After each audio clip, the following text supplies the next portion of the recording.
നമ്മളങ്ങനെ ആദ്യമായിട്ട് ഹെയറാബിയായിട്ട് ഫ്ലൈറ്റിൽ ട്രാവൽ ചെയ്യാൻ പോവുക. നമ്മുടെ ചെക്കിനെല്ലാം കഴിഞ്ഞ് നമ്മളത് ഫ്ലൈറ്റിലോട്ട് ബോർഡ് ചെയ്യുക കേട്ടോ. അങ്ങനെ നമ്മൾ കയറിയിരുന്നു. ദേ നോക്കിക്കേ, ആദ്യത്തെ ഫ്ലൈറ്റ് എക്സ്പീരിയൻസ് റെഡി ആയിട്ടിരിക്കുക. എന്തൊരു സന്തോഷമാണ്. അപ്പോൾ നമ്മൾ ഇന്ന് പോകുന്നത് ബെൽജിയത്തിൽ നിന്നും പോർച്ചുഗലിനാണ്. അപ്പോൾ ഹെയറാബിയുടെ ഫസ്റ്റ് ഫ്ലൈറ്റ് എക്സ്പീരിയൻസ് ആണ്. എങ്ങനെയാവുമെന്ന് അറിയില്ല. ടേക്ക് ഓഫിൻ്റെ സമയത്ത് കരയുമോ, പ്രഷർ ഡിഫറൻസ് വരുമ്പം ചെവി വേദന എടുക്കുമോ, എന്താകും എന്നുള്ള ഭയങ്കര കൺസേൺസ് ഞങ്ങൾക്കുണ്ടായിരുന്നു. കരഞ്ഞു കഴിഞ്ഞാൽ ബാക്കിയുള്ളവരെല്ലാവരും നമ്മൾ ബുദ്ധിമുട്ടിക്കൂലേ, അങ്ങനെയുള്ള കുറേ ചിന്തകളുണ്ടായിരുന്നു.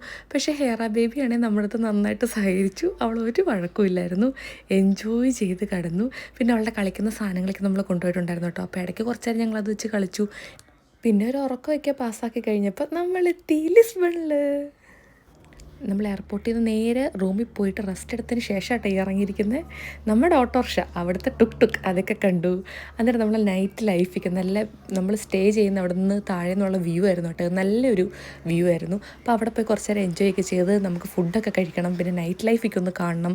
അന്നേരം നമ്മൾ തിരിച്ച് റൂമിലോട്ട് വരും. അങ്ങനെ ഇറങ്ങി എങ്ങോട്ട് നോക്കിയാലും നമുക്ക് അവിടുത്തെ ട്രാംസ് കാണാം കേട്ടോ. ഈ ട്രാം കണ്ടോ, നമ്മുടെ ഫേമസ് ആയിട്ടുള്ള ലിസ്ബൺ ട്രാം 28 ആട്ടോ. അങ്ങനെ നമ്മൾ അത് എക്സ്പീരിയൻസ് ചെയ്തു.